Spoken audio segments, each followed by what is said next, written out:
So many of us know what ChatGPT is, but I want to go through some of the best ways to use ChatGPT, to use it as a tool and not as a distraction.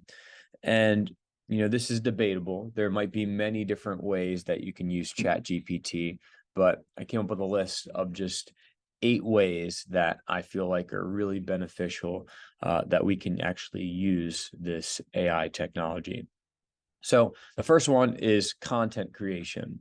If I want to actually create content and, be able to either get ideas or even just have the AI do it for you, you don't have to copy and paste the entire response back, but it is maybe nice to be able to use it for ideas. So let's say I have to write, I don't know, an article. So I'll say something along the lines of write a 500-word article on the benefits of exercise for mental health. Okay, ready and go. And what this does is it processes it and responds back in the form of an article. I could copy and paste this and make some edits to it, but ChatGPT has written this article for me. What I've noticed is if you copy and paste this and use it as your own, it's not going to always sound like you. And it might be very noticeable that this was generated with an AI. If you don't care and you're like, hey, I don't care if people realize it's generated by an AI or not, I just need the content. In an academic setting, this is entirely inappropriate. If it's something that you want to just use as an example, as a demo, or even just get ideas from, this would be great. But it goes through and writes a 500 word article. Another example of content creation. Let's say I'll say generate a product description for a smartwatch with fitness tracking features. So I don't know, let's say you want to just get ideas for what a product description would be for, maybe you own a company and you want to, or may not even own a company, but just doing a review of a smartwatch. You can generate a product description pretty easily. And some of this stuff, as you read through it, might not make a ton of sense. It might be perfect for what you need, but it's just a way to get a few ideas, the process of it. Another last way that I'll use an example for content creation, I'll write, create a blog post about, let's say, sustainable gardening practices. Okay, so if you have a website and you're just trying to throw content up there, even though you weren't the one that wrote it, you're able to generate content pretty easily with ChatGPT. And this, I think the main use, and I'll keep saying this over and over and over again, is just to get ideas. And you might be able to pull a little piece of it out in order to use for your own blog post. So first one was content creation. The second one is for creative writing. We're going to continue to get ideas. Maybe I'll say, write me a bedtime story for my daughters about a new movie called Frozen 3. Okay, so it pulls this, and this could be something that I just read to my daughters at bedtime and take credit for it temporarily. I have a 7-year-old daughter, a 9-year-old daughter, and also a 2-year-old son. But my girls really like bedtime stories, and I always joke with them and make up stories and games to play, especially before bed. So just something that it could just shoot out. it obviously knew I was talking about the original Frozen movies, but it shot out this quick story. So a way to be creative in creative writing. Maybe I'll say, write a poem about the seasons changing from spring to summer, right? So then it would give me a poem. If this was my if my teacher had asked me to write a poem about this would not be a good use for it. You want to be able to generate your own content. We should be able to think. God created us with the ability to think and discern, and be able to be creative by ourselves. But if we are hitting a writer's block or just want ideas, this would be a cool way to throw something in there and get a response back. If you're relying fully on this, then that's where things become a bit of a problem. I'll add one last example. I'll say create a dialogue between, gosh, I can't spell, dialogue between two Disney characters in a magical land, right? So it gives an example of Ariel, Little Mermaid, Rapunzel,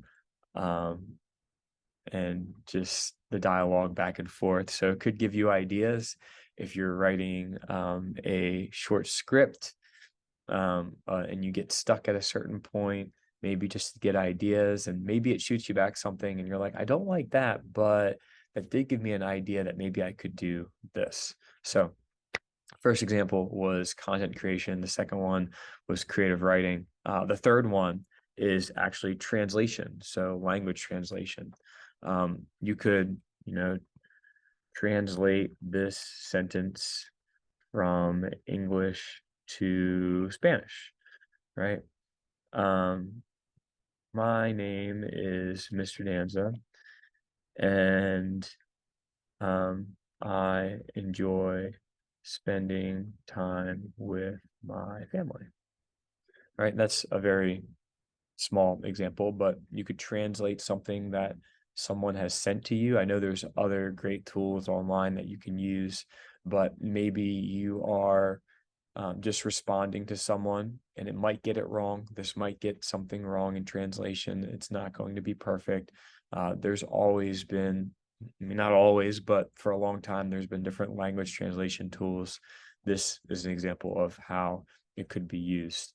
Maybe you're receiving something, right? So maybe I received this in Spanish, and let's say you don't speak Spanish, but you speak English. I can say, can you translate this to English? And then paste it in there. And it says the translation of it is, my name is Mr. Danza and I enjoy spending time with my family. And that is exactly what I had originally put in there. I'm not saying it's going to work every single time, but this is a very helpful tool. Maybe I could write even, I guess maybe I'll end on that in terms of language translation. I don't want to enter a huge list of translations and make this video super long, but content creation, creative writing, language translation, and the fourth one is going to be just text editing and proofreading. Maybe you are writing a paper or writing an email, and I think this is a good example, an email. Maybe you're writing an email and you just want to make sure you've spelled everything properly. I know there's a lot of automatic editors that exist within your email of choice, but maybe you're writing something longer and just want to make sure it's grammatically correct. Right. So if I were to take something and copy and paste it in there and ask it to proofread it, it could maybe identify some mistakes. So I can say, proofread this paragraph, or I guess proofread this and let me know what should be changed. Right, so I can say like, hi, my name is Mr. Danza, and I hope I'm gonna spell your wrong on purpose. You're doing well. It's nice to meet you, and I'm spelling it's wrong too. Should be apostrophe S, and if I type it, and it gives me a note afterwards, it says, hi, and lowercase, it made my lowercase. The corrections made were capitalizing the first letter of each sentence, correcting the contraction the your, and changing its to its, the contraction as well. So with that, you can use it to proofread, that you can use it to maybe look at if you're creating a resume or a cover letter, or maybe just you're looking to make whatever you wrote, just make sure that it's perfect and you don't have to worry about spelling something wrong or maybe making a grammar mistake. So that would be the fourth way: text editing and proofreading. The fifth way that I'd like to discuss is just something that's been common throughout all of this, is just coming up with ideas, right? Idea generation. And you can be very specific. Maybe I can say, give me 5 ideas for a new tech startup. And it will give you maybe some popular ideas. The ones it came up with were virtual reality fitness, AI-powered mental health, sustainable e-commerce, virtual reality education, smart home automation. So some quick, and if you asked, maybe I can say, can you expand on smart home automation? And then it'll just talk further about it, right? Customizable solutions and adds. I'm a list person, and bulleted lists are great. So I appreciate that. It just kind of goes 1, 2, 3, 4, 5, 6, and goes on and gives you a pretty good description and different ideas. So if you're stuck, if you have writer's block, if you're just not knowing where to go in a certain situation, obviously in the past we've been able to Google, been able to ask friends. This is a good way to just bounce ideas off of something, or even to generate ideas. So, if you want to use this to create ideas, I think each and every one of these is an example of idea generation. The next one is maybe learning and education. I teach. I'm constantly in and out of the classroom, working with students online, working with students in person, coaching, talking to other business owners. I like being able to use this from a learning perspective as well, and take an idea, decompose it, break it down, and maybe get a better description, that whatever description or whatever way you were taught something, maybe it wasn't something that made sense to you. So being able to break it down, maybe I can say, maybe you're in science class, right? And you just don't understand photosynthesis. So I can say, explain photosynthesis.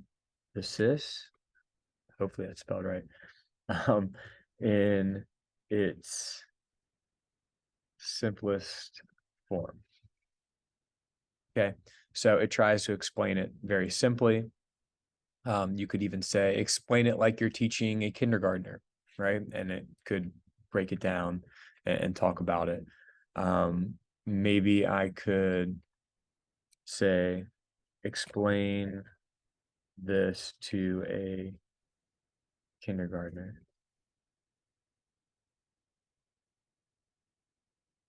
And then it writes it in very simple terms and introduces chloroplasts, and actually does a good job. Just briefly reading through this, I had never written this out before. It's the first time I read it, but it says, but wait, there's more. keeping a kid entertained as they're reading it. So I have a first grader that, maybe you don't understand something that your first grader comes home with, or you've never, like, maybe you learned it in school when you're a lot younger and don't understand it. You type it in here and maybe get a better response. Obviously, there's the option of Googling something, putting in YouTube, but this is a way to learn something. I'll give you another example. You say, brief. Give me a brief history lesson on the Roman Empire. Right. So it will write me. I could obviously I'd say my top way of learning stuff is just YouTubing it or typing something into Google. But maybe you just want a little bit more in depth or right to the point rather than searching for it and having to select the right thing. Being right here in an environment where you get the answer right away instead of searching for something that's relevant or sifting through different search results that might not necessarily have to do with the topic of what what you actually want. This gives it to you right away. So it gives you a very to the point, brief history lesson on the Roman Empire. So that's using it for learning and education. Another way that you can use it is to be able to have a conversation, to have the conversational agent per se, being able to talk with it. And maybe my wife really wants to go to Europe, so maybe I can say, like, engage in a conversation as a travel advisor, helping me plan a trip to Europe. Right. So it will prompt and ask things that maybe a travel agent would ask, and you could simulate that conversation that maybe if you are about to go to Europe and don't know what to expect, or even another example, I'm about to build a house. So maybe I can say something along the lines of engage in a conversation as a home builder with someone, me, who is building a house for the first time. Let's start by discussing, right? So it gives an example conversation of what the client would potentially say, what a home builder would say, all examples, but a way to be able to create a conversation between two people, and to be interactive, to receive the input that you type in, to process it, and then be able to put something back out there. This is not the 100% always correct way of doing something, just an option. And in many of these instances of things that I'm showing you here, this is just an option. It's not the way of doing it. Just finding ways and ways that we can use this tool most effectively. And, I've been able to use it in ways that I would have never expected in my lifetime for something to be able to interact with. I've used it for other ways, but I guess before I get into that, I'll go through the last way I really want to talk about, is similar to some of the other ones, but the phrase I would use is just personal assistance. If you want to schedule an appointment, right? Schedule a dentist appointment for next week. So in this, it says, it gives you a prompt, says, I cannot schedule an appointment because I haven't hooked anything necessarily up to it as of right now. But it would go through a conversation of what maybe of what a conversation would look like with the dental receptionist. So if you can somehow link this with another tool, now that ChatGPT has released an API and an interface that you can then use with other tools, that this might be something that you can hook up to your Google Calendar, or something that you can hook up to actually make calls for you or send messages for you. send emails for you even. So maybe I can even, as an assistant, ask for a recipe, right? I could say recommend a recipe for lasagna. Okay, and goes through and shoots out a recipe for lasagna. I put lasagna in there because that's one of my daughter's favorite uh, favorite dinners that I make. And although I have my own recipe, maybe I change it up, gives the recipe, shoots it out. And it's just a way that it could assist me rather than me look for different recipes online. I could go here, listen to it. Maybe it doesn't end up turning out the way I like, but as I go back to continuously, this is just an option, not the only option. There's a ton of ways that I could use ChatGPT as a tool, but these are just some of the best uses that you can use for it. You can copy and paste your code in here, and it will give you suggestions on what you should change, or if you have an error or a bug in your code and you're just looking to figure out why this isn't working, you can copy and paste it in there, and it might be able to find where you went wrong and not just make that change, but tell you why that change is needed. So that's part of the learning process as well. We as humans can only operate so quickly and do so much. I always like finding things that can help me save time. My time is more valuable to me than anything, more than money, more than my possessions. I don't want to waste my time. So if this could somehow add more time to my life, that would be great. So with this, just a few suggestions and examples of how you can use ChatGPT. If you have any other suggestions that have really worked for you, then please let me know.